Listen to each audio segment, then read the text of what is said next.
Taro saw a beautiful waterfall hidden behind a rock.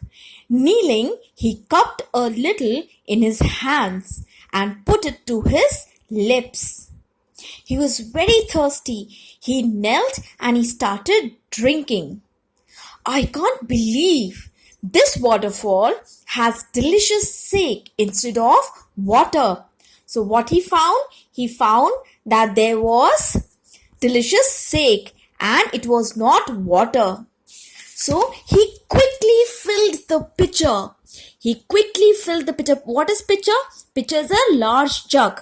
He quickly filled the pitcher he had with him and hurried home.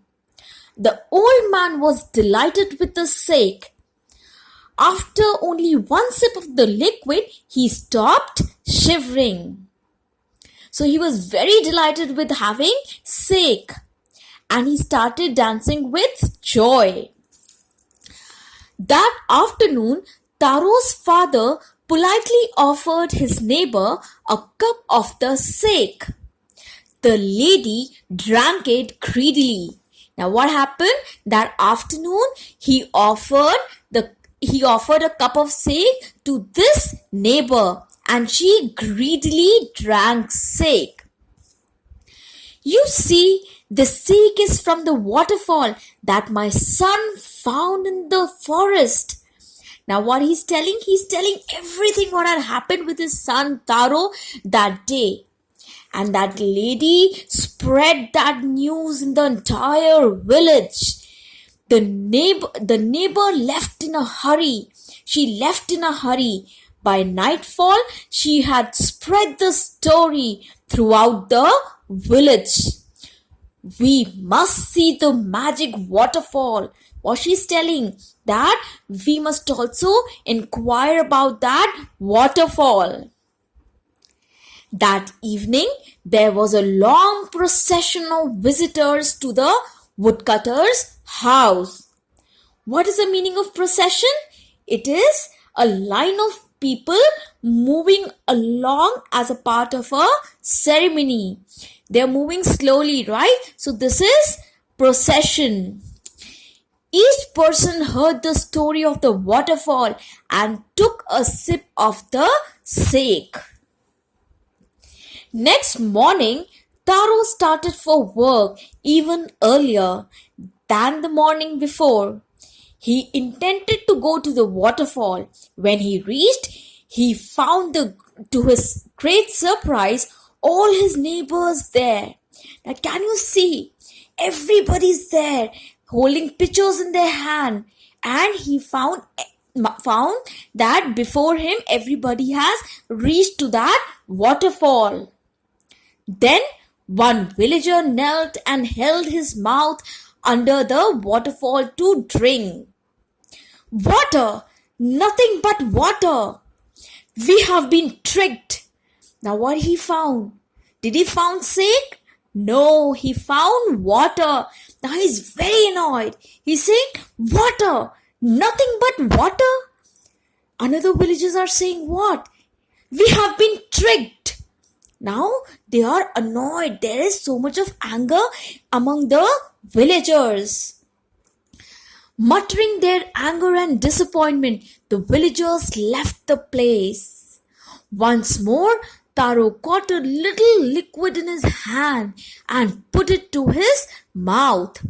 Once these villagers moved away, Taro again knelt and he found what? He found sake, not water. To the thoughtful son, the magic waterfall gave the delicious sake. To everyone else, it gave only cold water. Now this magic waterfall gave sake to Taro and every greedy person cold water. Now this was the fairy tale of the Japanese. Now the story of Taro and his magic waterfall reached the Emperor of Japan. He sent for Taro and rewarded him.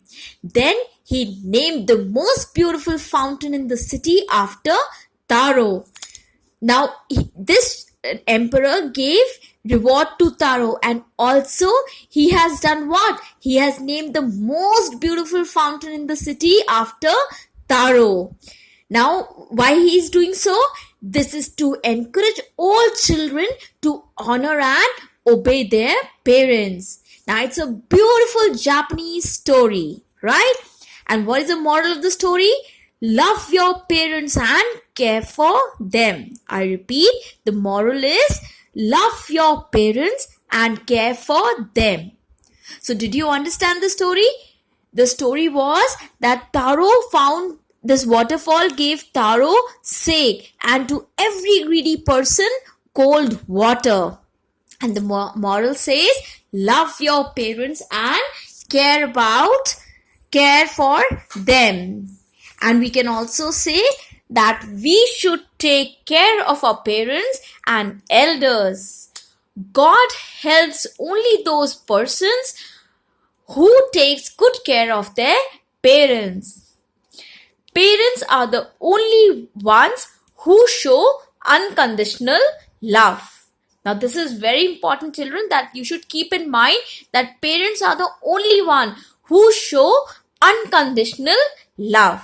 So, we should always love and respect our parents just in the same manner as Taro did. Yes? Now, this was a beautiful story, right? Do you agree with me? Did you like this story? Now, the most important question which can come from the story and which you should be clear of, that why this waterfall gave Taro sake and others water. What was the reason? Can you tell me? This is very important. I'll tell you, just see.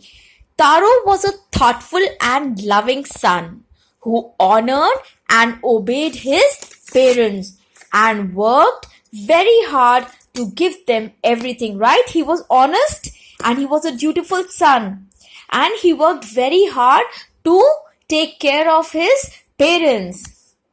On the other hand, the others, however, were greedy.